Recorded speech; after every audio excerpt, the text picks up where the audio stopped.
Hey everyone, it's Rob, and thanks for listening in today. I greatly appreciate your time as always. My guest today is Kaley Klemp. Now, before I read and share a bit about her, I wanted to share that Kaley will be speaking at the Conscious Entrepreneur Summit in Denver, Colorado, which is taking place on May 17th and 18th. Coming up here in 2022. I'll be there as well. And if you can make it happen, I really believe it'll be well worth your time to attend. Now, there will be a link in the show notes for more information, as well as information on everything Kaley is up to. So let me tell you a little bit about her. First of all, Kaley is a sought after speaker, YPO and executive team facilitator, and transformational executive coach. And let me stress, transformational. She advises senior executives and entrepreneurs on how to uncover and address core challenges in communication, trust, and culture. Kaley is also an Enneagram personality specialist, and I love the Enneagram. We have a great conversation about that during our chat.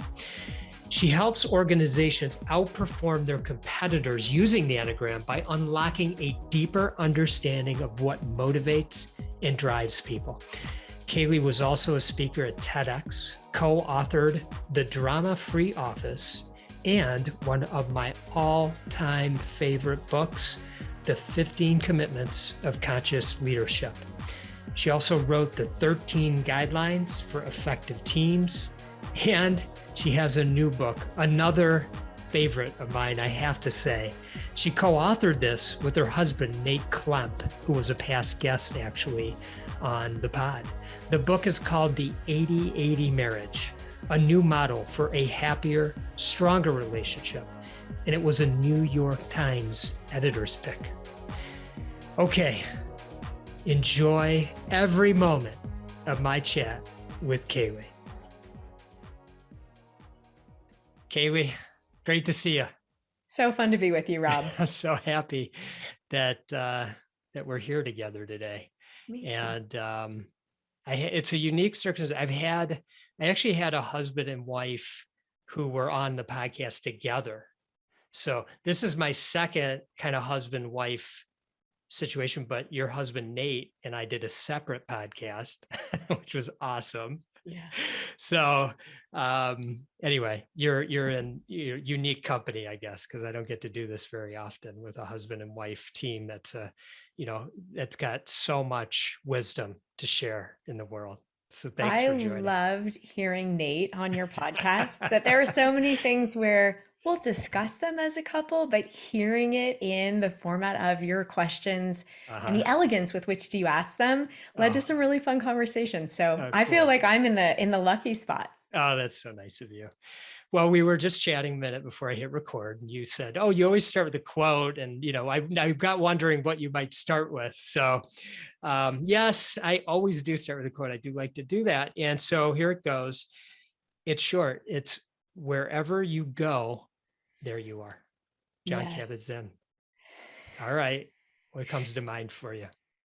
What I find in my coaching practice in particular is mostly I'm working with executives, and they'll sometimes say things to me about how they really want to work on their executive presence or their leadership or how they're in front of their team. And then they do this funny move. And, we don't really need to talk about what's happening in my personal life. And I instead say, that's just not what I believe. I believe wherever you go, there you are. And so all the work that we do on ourselves personally shows up with how we lead. All the work that we do as a leader, as an executive with our executive team shows up in our families. And it was actually really cute. One of my executive coaching clients said to me the other day, Kaley, I actually think the 15 Commitments of Conscious Leadership, that's a family book. And I think the 80-80 Marriage, I think that's a business book for co-founders. I think about that sometimes, actually. That's a good point. I love that. I love that.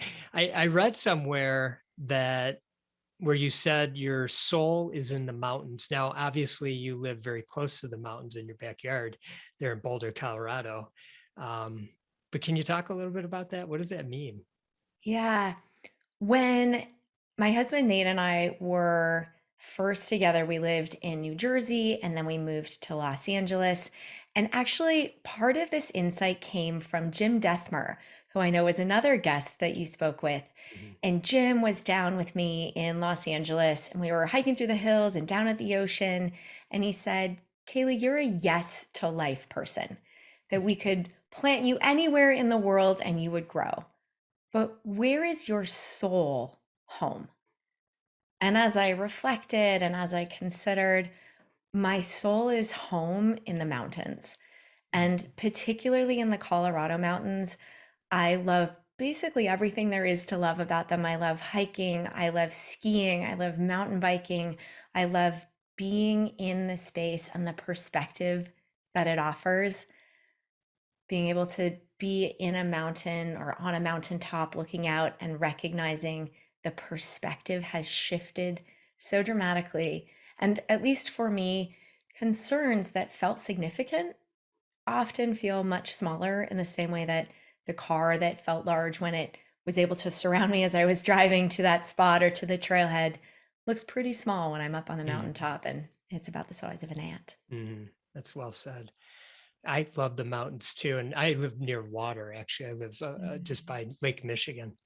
But it never, I know many people who they love the water. Their souls with the water, Yeah. but it doesn't hit me in the same way as much as I tried over the years living so close to it. But when I'm out your way in the mountains, it does do something, and that's why I was so curious about this question for you.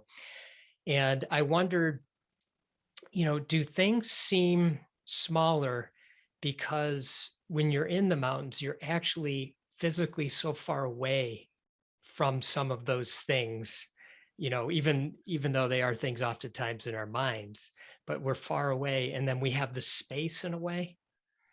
I think yes.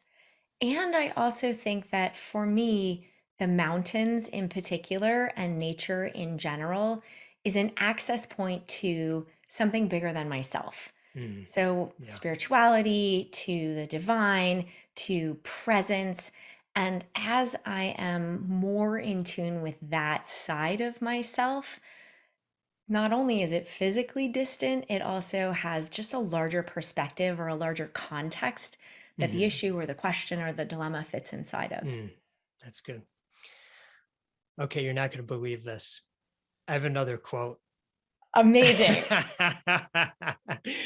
This one it goes like this quote, "We must take 100% responsibility for whatever is happening in our lives." Do you know who said that?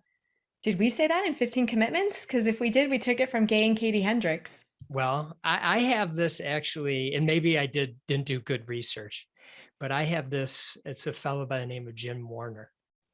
Oh, that's my dad. At a certain point, all the wisdom gets sourced in some divine way. So maybe he didn't say it, but I saw him say it Oh, that's somewhere. incredible. Yes. Yeah, I yeah. I was believe watching a that. video of him. Yeah. Yeah. Oh, I love that. The idea of taking 100% responsibility for whatever is happening in our lives, I think in some ways invites the foil. What does it look like when we're not taking 100% responsibility? And this is where we'll often see people in a victim state. Oh, it's happening to me. I can't take responsibility. I'm powerless here. Or we'll see them in a villain mentality Mhm. where it's mostly about blame. This is your fault. Rob, if you just done something differently, then we wouldn't be in this situation. Sometimes that will show up like an inner critic, which is also not 100% responsibility. Or Mhm. there's the hero that takes more than 100% responsibility. And they'll say, I can save the day, I can do four. And the intention is about temporary relief. I want this to feel better for you, for Mhm. me. And yet, what I create is completely unsustainable and often an interlocking hero victim relationship. as that occurs, there's a lot of whatever it is that's occurring in my life isn't my fault. There's nothing I can do about it, or it's that person's fault. In contrast, claiming 100% responsibility for whatever it is that's happening in my life is being able to say, I get to be the creator of my life experience, which doesn't mean that sometimes there aren't things that are beyond my control. Of course, I don't get to decide if or when it rains or if or when there's a fire. And yet, how I show up in my life, the quality of my experience in any situation where I find myself, and over the arc of time, the systematic things that occur, how much I weigh, who I'm in relationship with, the kind of work that I'm doing, the quality of, people who I surround myself with. If it looks like that's happening to me, I am not giving myself enough credit. And in that way, I think not claiming the creative energy that's available. That's good. Your dad also speaks of the 4 elements of life: reflection, knowledge, service, and community. And I was wondering, how does that show up for you in your life? Were you gleaning on these things as you were growing up? Or maybe you weren't gleaning, maybe they were being taught to you. I think that those 4 show up in different ratios, in different moments in our lives, in different ways that we pursue them. And I don't know that I would try to make it like a perfectly even square where it's always ideally, in equal Right. balance. And yet, what I notice is that when any one of those is absent, it starts to feel first in the body, often in the emotions, that something's missing or something's off. And I'll notice, for instance, if I'm missing knowledge in my life that I haven't been learning or I haven't been exploring, and I'll notice myself starting to feel flat, or I'll notice myself boring myself where I've said that same thing the same way a bunch of different times. Right. And again, starting to feel in that pursuit or community, that people talk a lot about loneliness and the loneliness epidemic that's been declared in the United States, and recognizing, am I investing my time in relationships, in communities, so that I do feel supported and engaged? So we could do this for all 4. Really, what I Right. notice is that some of this, I think, can be taught explicitly, and even just having the buckets that you're paying attention to can be so valuable. And I don't know that these are the 4 buckets. I'm also reading Arthur Brooks's book right now, Strength to Strength, and he talks about the different ingredients for a happy life over time. And so you can be paying attention through different lenses. Really, the exploration as I sit with it is tuning in, doing a bit of a whole life audit, and where it feels like there's excess, taking a breath and recalibrating, and where it feels like there's deficiency, also taking a breath and getting curious, how have I created excess or deficiency in this area of my life? And does it feel like choice, or does it feel like I want to adjust it? Now, you and I met briefly when I was coming off of a hike with your husband, Nate. And then I happened to come upon this conference, the Conscious Entrepreneurship Summit, which is in Denver from May, I think it's 17th to the 18th, and you're speaking. And I thought, oh my gosh, that's Nate's wife. That's so cool. And so I asked if he would connect us. I'm curious, it's so cool to see a summit like this happening in the world. And, I'm just wondering, how do you feel that conscious entrepreneurship is showing up, and like, what does it even mean to be a conscious entrepreneur? I love this question. I'm so grateful to Alex for creating the summit, for the incredible slate of speakers and coaches who are going to be present and supporting it, and for the entrepreneurs who are seeing leadership through a really different lens. And I think that this summit is timed so brilliantly because I make up a story. Once upon a time, folks went into entrepreneurship because I have an idea that must get out into the world, and or this is a really quick path to really enhancing my bank account. That's so good. Yeah. And The leaders that are showing up in entrepreneurial spaces now that I have the privilege not only to encounter at the summit, but in my one-on-one coaching practice as I work with their teams, they're asking different questions. They're asking questions about purpose. They're asking questions about meaning.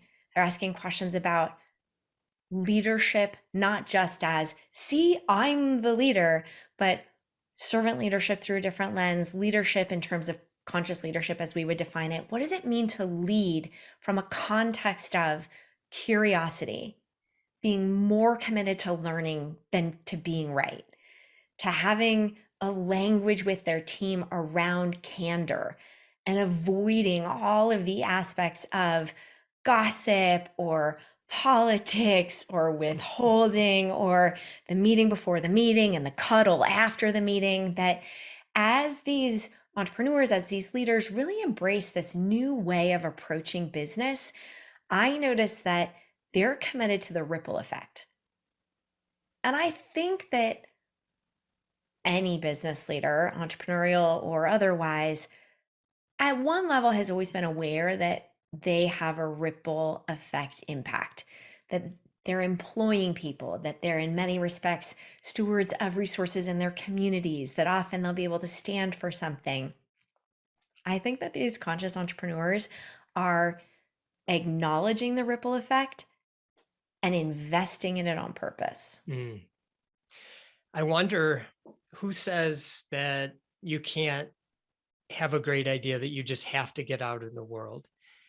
And maybe, and hopefully you're doing it and it does enhance your bank account to a certain extent. Yeah. But in the middle, you could be conscious too. Yeah. Yes. I think that it's yes to all of these. Yes, and yes, and yes, and I think it's a prioritization exercise. Yeah. That if what I'm most committed to is getting rich, then I imagine I could do that. And there will very likely be significant collateral damage. In the same way, there are some folks who have made tremendous impact in the world. And I would argue that it was not particularly conscious or not particularly skillful. Right. And so I love this Venn diagram that you're describing for these leaders.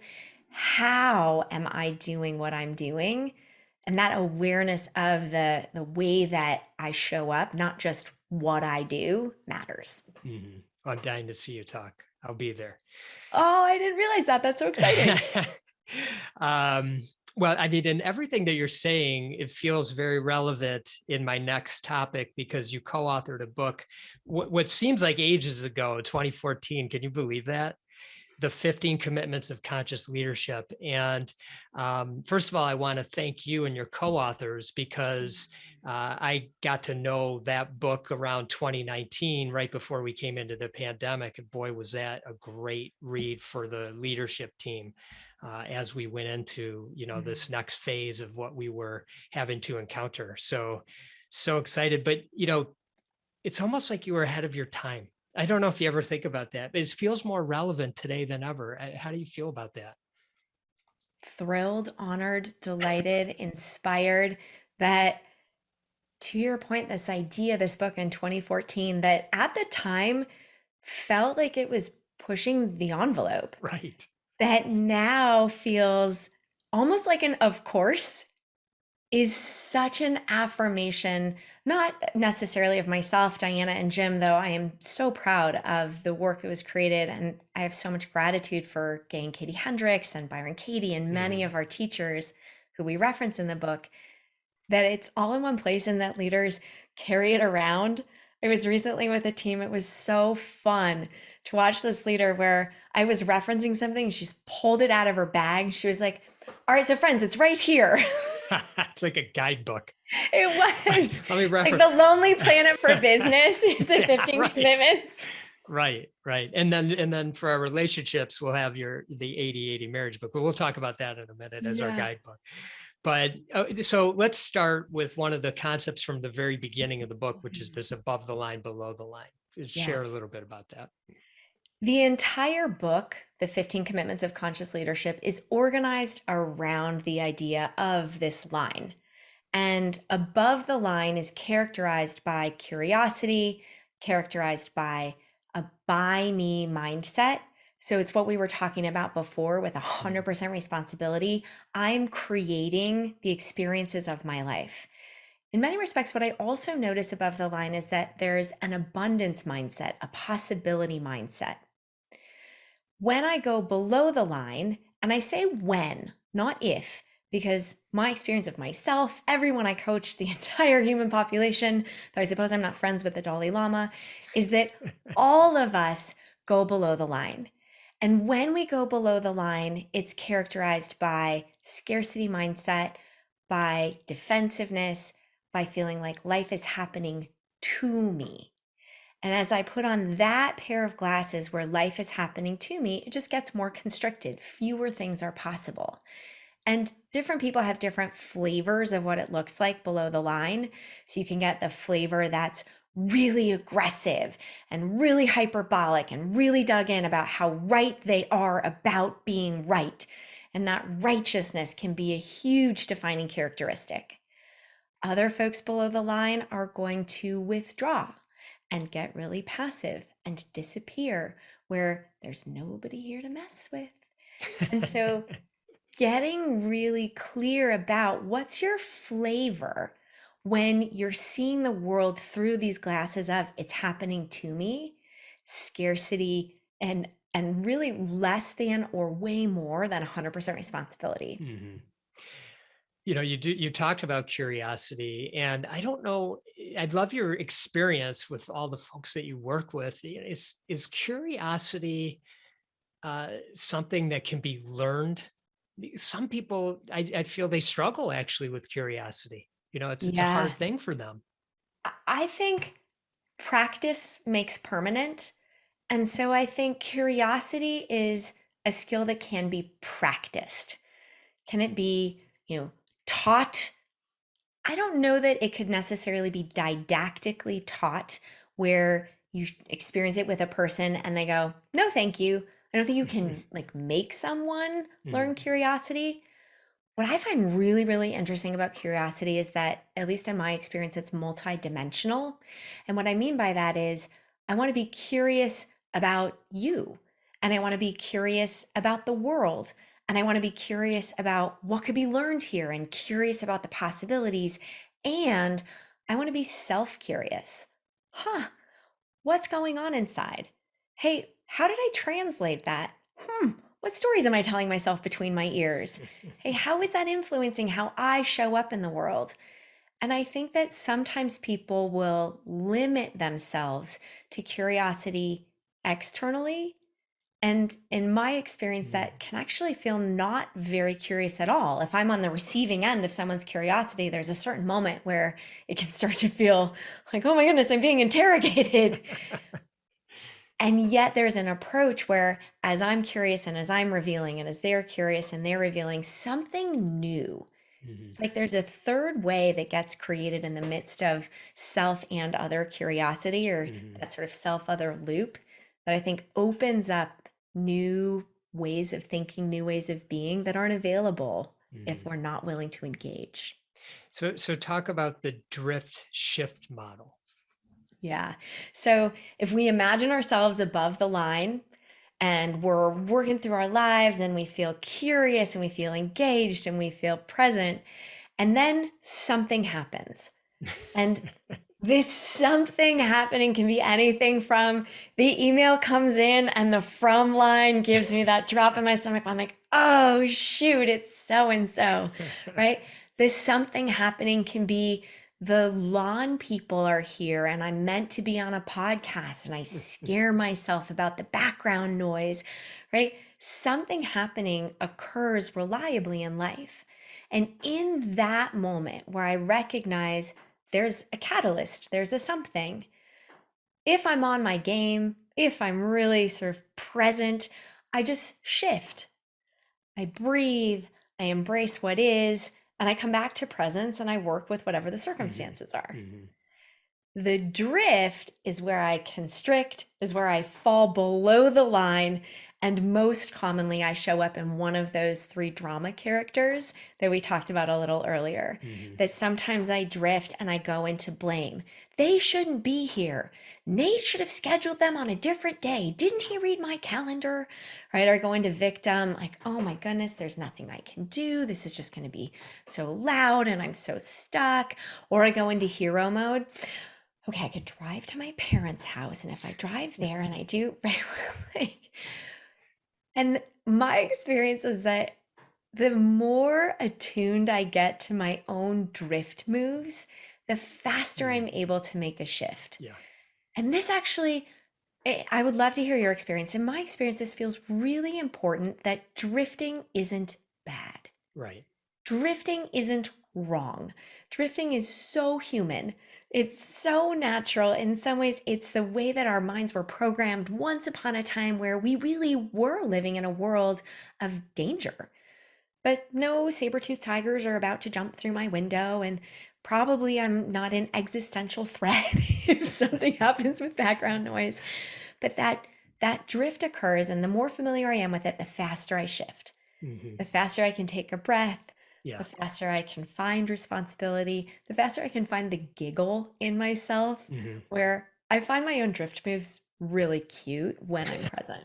I love that. It's true. I like the giggles. I mean, I think it's a nice way to put a lightness to it all. Yeah. Because if you do take a step back, it isn't the saber-toothed tiger. Yes. It's just somebody shaking up your world a little bit in that moment, whether it's the leaf blower person or the email, that you know you're going to have to deal with, and it's really annoying. Yep. So it's funny, really, when Exactly. you think Well about said. it. Can you talk about the idea of zone of genius versus zone of incompetence? And I I really hope I don't love fall in the zone of incompetence. I But I think I love do. this model. I think that this originally comes from Gay Hendricks, and there's actually four zones. Mhm. So there's the zone of incompetence. These are the things I'm not good at and I don't like. And what's really interesting is paying attention to how many things I still do that are in my zone of incompetence.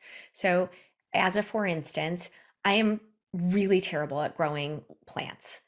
And yet I will torture myself where I'll get another plant and then I'll overwater it and then I'll underwater it. And sure enough, it will die. And then it's not fun. I don't like it. I'm terrible at it. Zone of incompetence. Yep.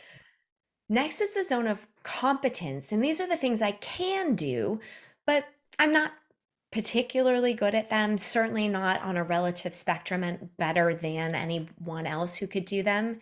And so it's paying attention to the things that often we'll get into out of scarcity mindset.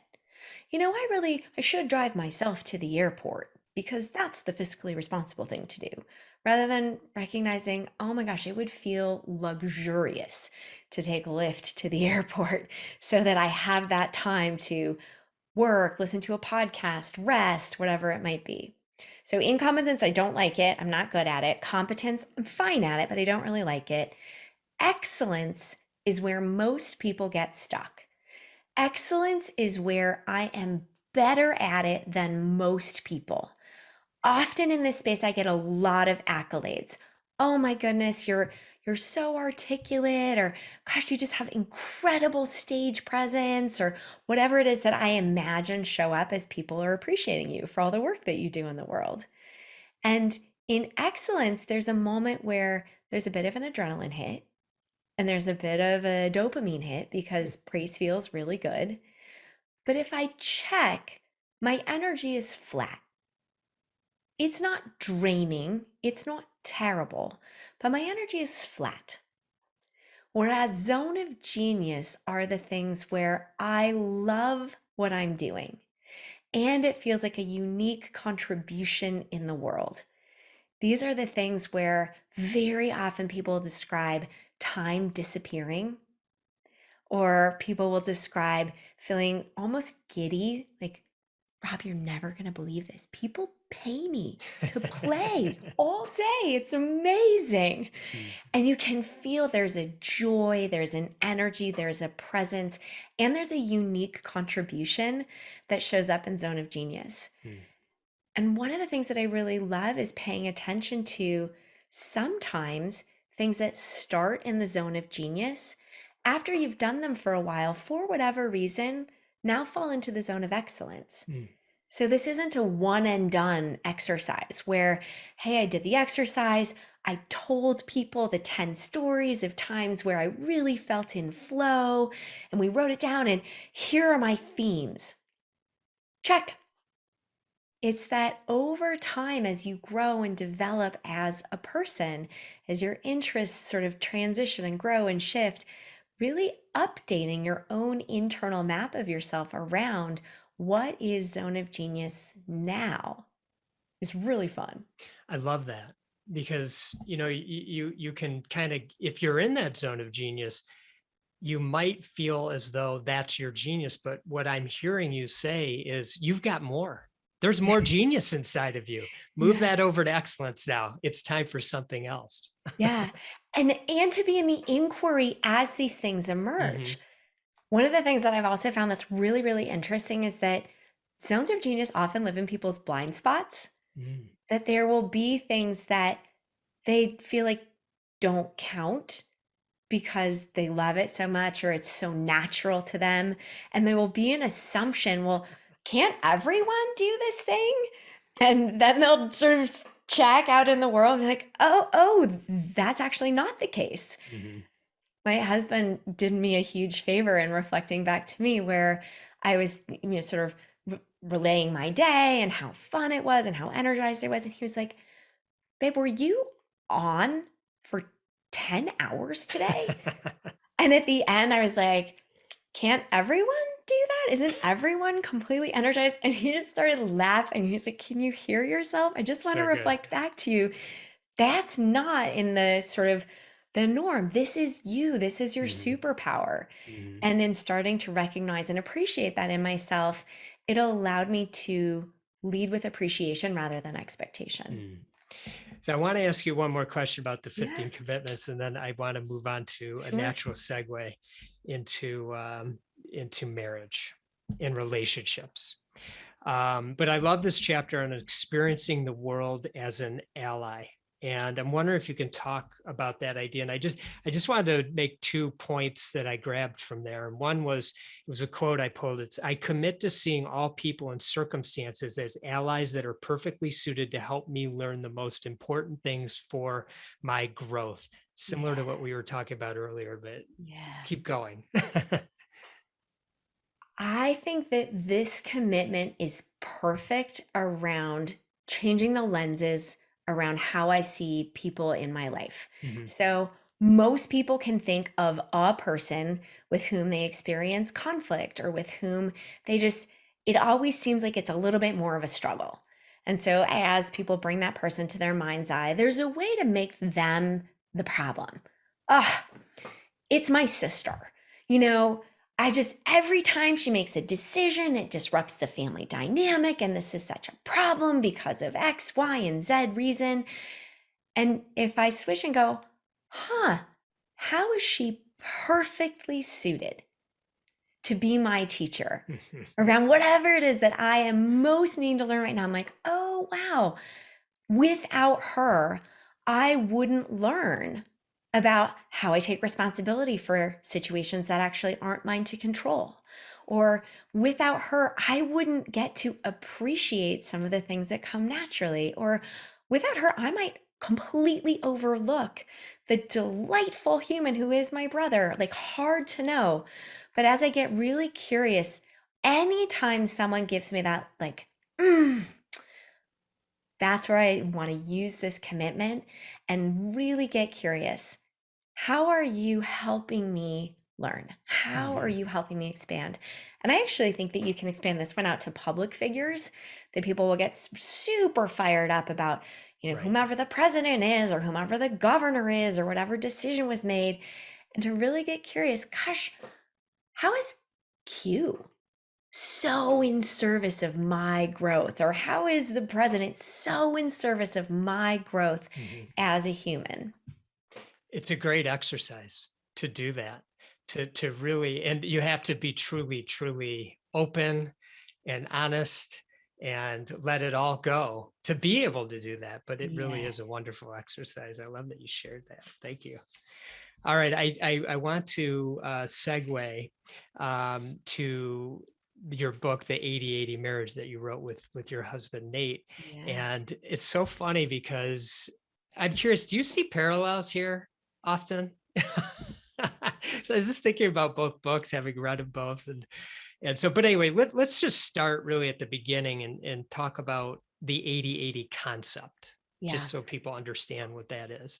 Yeah. The 80/80 concept really makes the most sense if you think about 50/50 as the foil. And what I learned after we published the book is there actually was a book called The 50/50 Marriage, and it was apparently a very big deal. No kidding.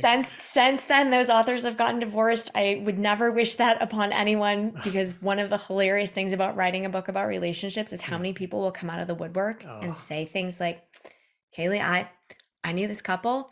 They were on a podcast about marriage. They got divorced.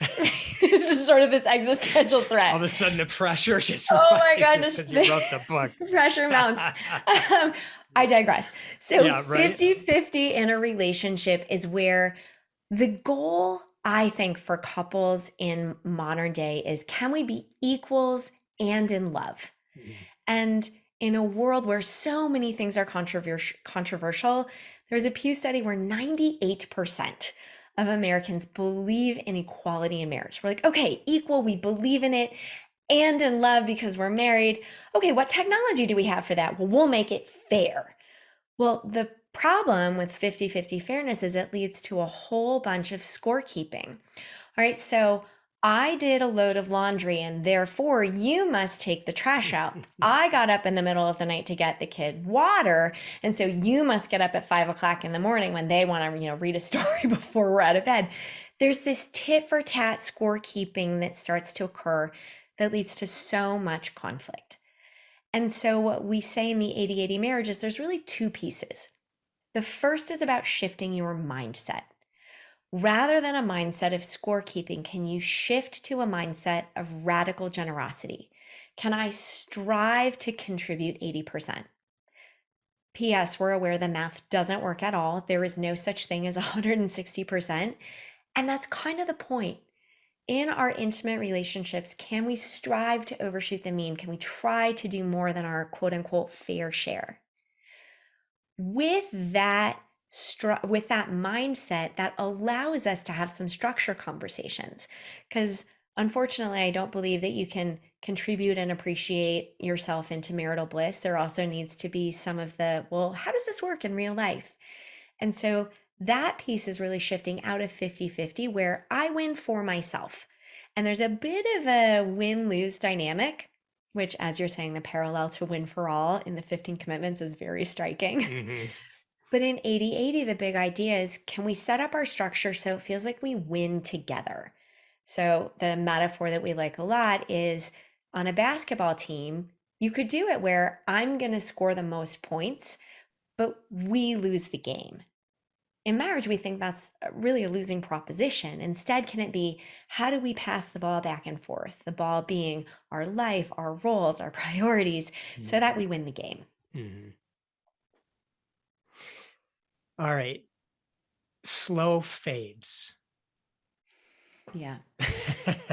So, in the mindset of 80/80, there are three really significant pieces. One is about contribution. What do I give to our relationship? And does that land? Is that something that's valued in the relationship? We sometimes joke, I could do cartwheels down the hallway and say, look, I'm contributing, but it's not actually valued. Mhm. The second is about appreciation. What are the glasses that I'm wearing in our relationship? Am I looking for opportunities to catch you doing something good? And the third is about revealing. Am I letting you into my inner world? Am I clearing when there's an upset so that it doesn't pollute the dynamic? Slow fades is where there's not a catastrophic event, there's not a complete rupture in the relationship. It's just noticing I stopped revealing, I stopped fully showing up. And so there's I could tell you the whole story about, but maybe you're on your phone.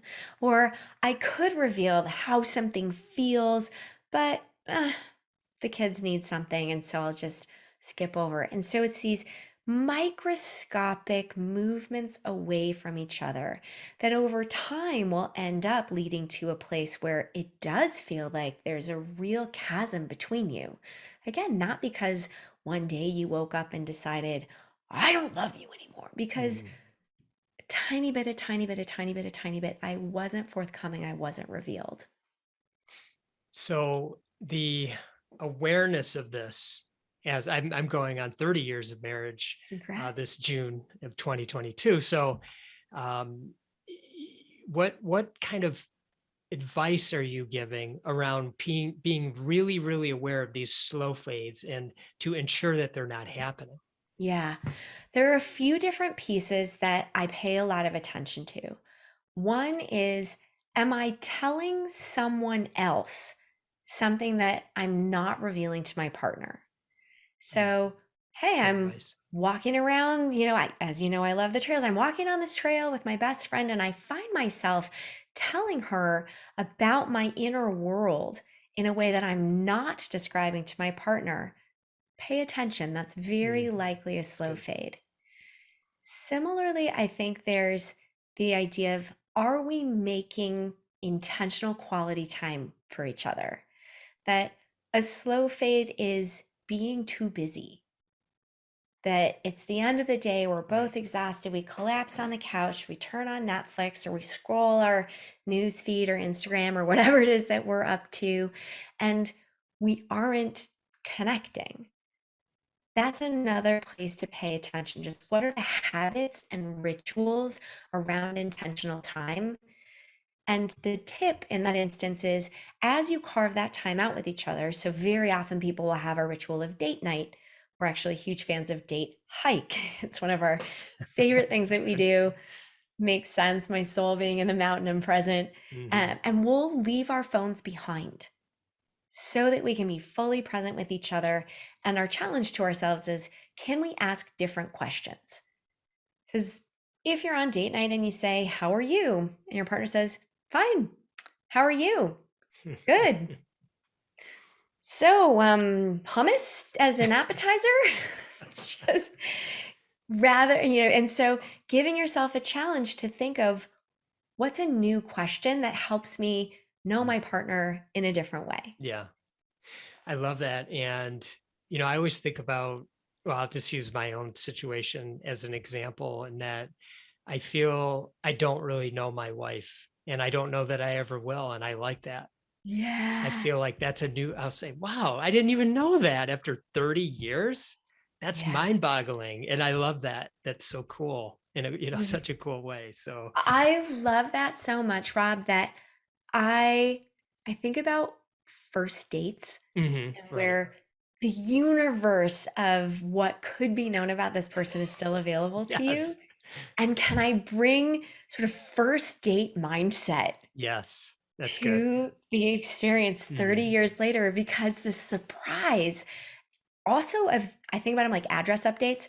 Remember once upon a time when you moved, you would send a little postcard that said, we moved. Yes. Now I think I get a text message. Yeah, of Hey, course. we have a new address. But often we don't send our partners the Hmm. equivalent of emotional or spiritual or intellectual address updates. Hmm. Hey, I used to believe X about the world, about myself. I believe something different now. Let's Right. talk about Right.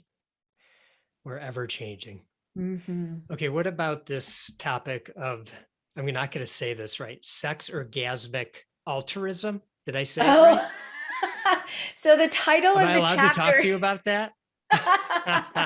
So the title of the chapter is sex. So it's like sex, colon, Or, orgasmic altruism. oh, how did I get that? It's like, Okay. what Okay. does radical generosity look like in the bedroom? Yes.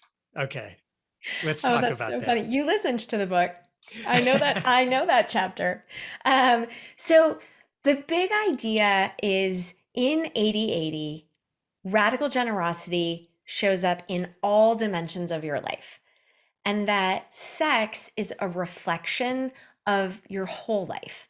that some people almost the wherever you go, there you are Mhm. circles back to this moment, that people will hold a belief what happens in the line at Costco has nothing to do with what happens, on Saturday night or, when we're intimate with one another. And we would actually argue the opposite, that as you show up in your relationship with that desire to contribute, with appreciation, feeling more and more revealed, it makes what is by definition intimate and something that can be quite vulnerable that much more connected, generous, because that's the way that you're running your life. Mhm. I will sometimes, I'm not sure it's funny, but I will sometimes joke with people, hey, if the quality of your relationship on a day to day basis is that of resentment, you're very likely going to have resentful sex. Mhm. If the quality of your relationship on a day to day basis is check the box, right? We picked up the kids, we made the meal, we did the thing, you're very likely to have check the box sex. It's not good or bad or right or wrong, but that's not what I'm interested in. And so, how can I create radical generosity in all dimensions of my life that then gets reflected in that most intimate of spaces? There's a quote from the book, actually. I think it's exactly to your point now. It's from Corey Allen, who's a Yes, marriage and family therapist. It says, how you do life is how you do sex. How you do sex is how you do life."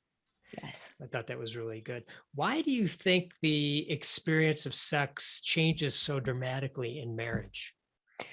I think it gets back to what you were describing, that if people aren't in a mindset of curiosity and Mm, learning about their partner and revealing and appreciating about themselves and each other, there can start to be a way that date night is reflected in the bedroom. Like, I already know you. I already know what you're going to say. I already know that you're going to have a hamburger with french fries with, extra cheese or whatever it is, that we start good. to take our partner for granted in that Mm, way. And it yeah. just becomes a reflection of the whole Mhm, experience of the mhm. relationship. Is it a mental exercise?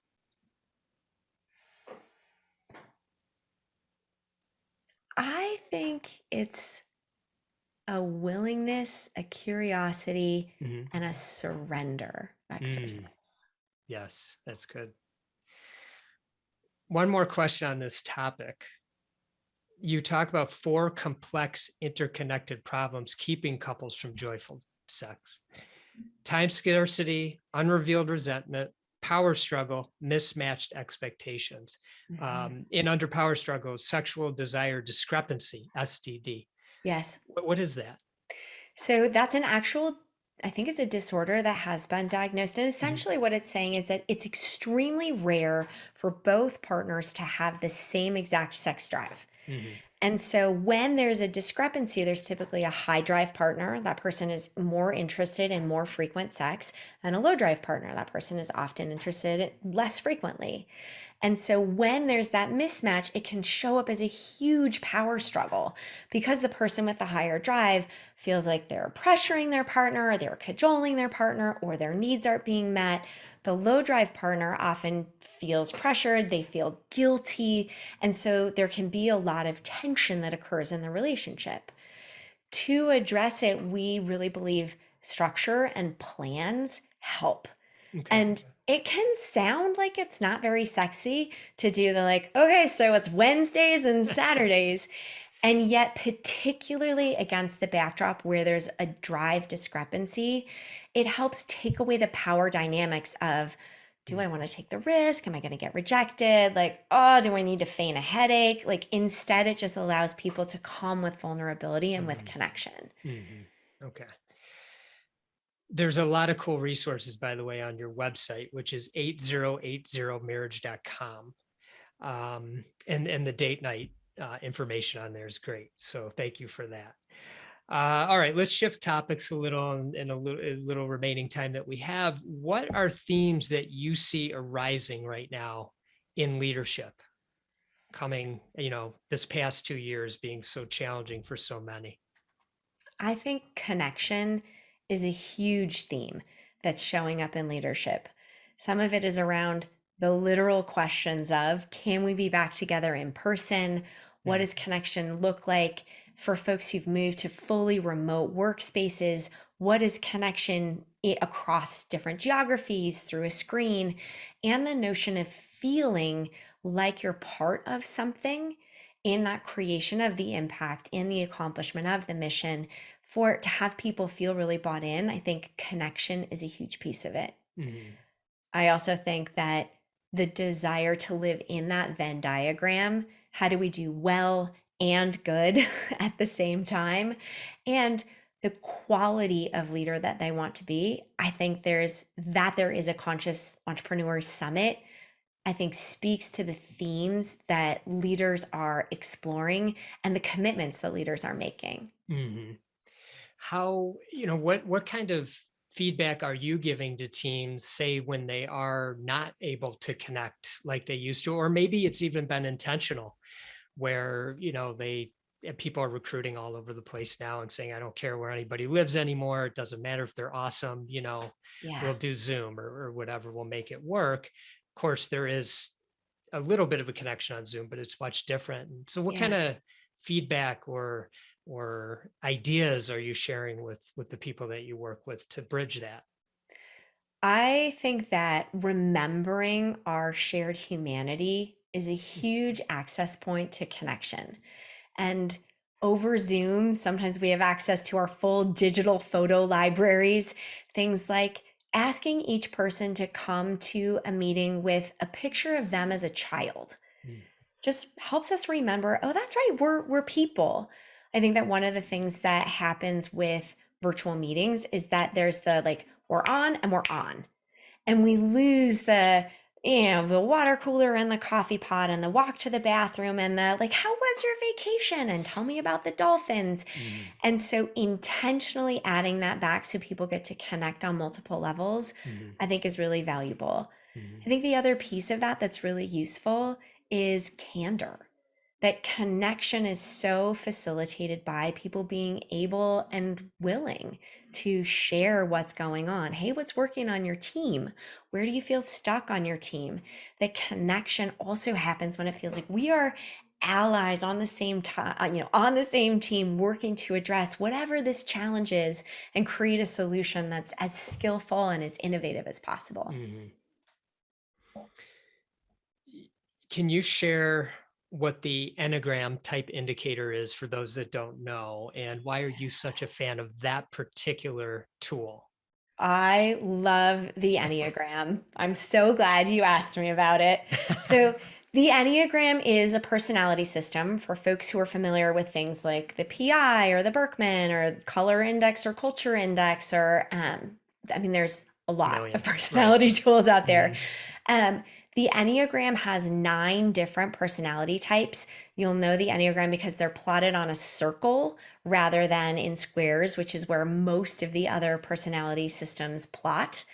And what I love about the Enneagram is its contribution to the conversation is why. What's the motivation behind whatever that behavior is? I personally find the Enneagram extremely accurate when it comes to its predictive nature around behavior. But what I really appreciate is that when I understand the intention, when I understand the why, it actually creates a huge range around what behaviors might show up to support that. And some are really skillful, and often some are not as skillful. But knowing the why behind allows me to be more empathetic and more generous. Mhm. So, as a for instance, if I know that a person is an Enneagram 8 and that their essence quality is strength, that strength can show up, if we want to go back to 15 commitments, above the line in a way that they make impossible things happen, that there's a willingness to step into a vacuum and lead, that there's an un like there's no fear around facing a truth. That's amazing, right? Like strength leading to those things. I'm like, yes, please. When strength starts to feel like an ego identity that I have to defend, that might instead show up as overly intense, almost bordering on bullying, the notion of that commitment to truth tipping over where now I'm blunt and harsh. Mhm. And it's really helpful to recognize I have yet to meet the person who woke up in the morning and was like, So I'm really interested in leadership. And my strategy for today is to be harsh, blunt, and domineering. That's not typically how it works. And so, if that's leaking for me to be able to go back and say, I wonder if they're striving to be strong. I wonder if there's a fear around the resources that they have in the situation. It allows me to be so much more skillful in my interaction and the questions that I ask and how I coach. And that's not as a professional coach, even. That's just as a friend, as someone who cares about them, to be able to help them see themselves in context and assume positive intent. What is your Enneagram? Yeah, so my home base is type 1, and that's the reformer. And the through line for the reformer is about goodness. And the way to understand that for me is any role that I have in the world, I want to make sure that I'm good. So I want to be a good partner, spouse, parent, sibling, leader, coach. I mean, and then it gets into silly dimensions. Like, I want to be a really good podcast guest. I also want to be a good grocery store shopper, like give the person the right amount of space and not crowd their produce, right? Like, there are funny ways that it will tip over. And above the line, it's amazing. There's a sense of vision and ethics and principles and the ability to see the goodness and potential that's possible in people and situations. And below the line, it looks like judgmental and perfectionistic, because why is no one else striving to reach this potential and ideal that I see as possible? So how dare they not give others the space in the grocery store? I mean, what's going on? Did you just touch my avocado? Great. I'm a type, not that you're asking, but I'm a type 3 and a type 2, and they're tied. So that's 3 is an achiever and a 2 is a helper. And what I so appreciate about that particular combo in the world is your desire to contribute real value and to do so in a way that is helpful and caring to other people. So where do I show up below the line? Below the line, it's going to look like seeking affirmation, where there's almost instead of sourcing that approval, instead of trusting the value that I'm contributing, it almost acts like you're seeking it externally. So was that valuable? Was that helpful? What about that? Was that valuable? Was that helpful? Am I successful now? Could you just tell me how successful I am? Dear Kaley, how many likes did that podcast get? Right? That there's sort of this, it can feel insecure in how much it requires the world to validate, indeed you're valuable, indeed you're helpful. Yeah, interesting. Thank you for that. Yeah. One last question for you. I know you host peer group retreats. I don't know how much you've been able to do that. Have you been able to get out and do some of that again? We've done some of the conscious coaching certification, and that's been in person as a peer group, but and then some YPF forums are back in person. The reason I wanted to ask is I was curious, what are some of the key topics that you might be coming to the top, or even outside of that? You know, what are some of the key topics that are arising for leaders these days? Some of them are perennial, that I think leaders are reliably asking questions around prioritization and boundaries, and whether or not they're naming for themselves and standing for in their families and communities, whatever those values are, and then aligning all of their resources, time, energy, finances toward whatever those are. That, in my experience, many leaders will start to get at the effect of requests. Hey, could you be on this board? Hey, could you chair this committee? Hey, could you sponsor this, whatever it is? And they'll find themselves, out of a desire to please or not wanting to, hurt somebody's feelings, saying yes to things, then looking at their calendar and their energy and thinking, oh my goodness, what have I created for myself? And so having a moment on retreat to do an intentional pause, to realign around, what is my North Star? What are my values? What are my priorities? And how am I living those, is reliably a small group favorite. That's good. Did I miss anything, or is there anything that you feel needs to be shared that I did not ask? I mean, doing my background work on this, I know we could have spent 3 hours easy no problem. So I say that, but yeah, is there anything that you'd like to say before we wrap it up? I think you did such a beautiful job on the guided tour of the multifaceted dimensions where I like to play. Oh, cool. And I think that the unification of all of these tools is something that you named in a way that I find really beautiful, Yeah, that it's they're interesting. all in service of this unfolding of each of us as individuals and how we work together more skillfully in relationship. Mm-hmm. And thank you to you for bringing leaders to a higher level of consciousness Mm. and teaching them and bringing the wisdom to them and the tools, so they can show up better within their organizations. But let's face it, it's just showing up better in life, really. Yeah. So thank Oh, you for that. thank you Appreciate you. so much. I really Appreciate you. appreciate it. And thanks for doing this. It means the Yeah. world to me, and to Oh, such an honor. all those that are out there listening. As always, I wish you much love and gratitude.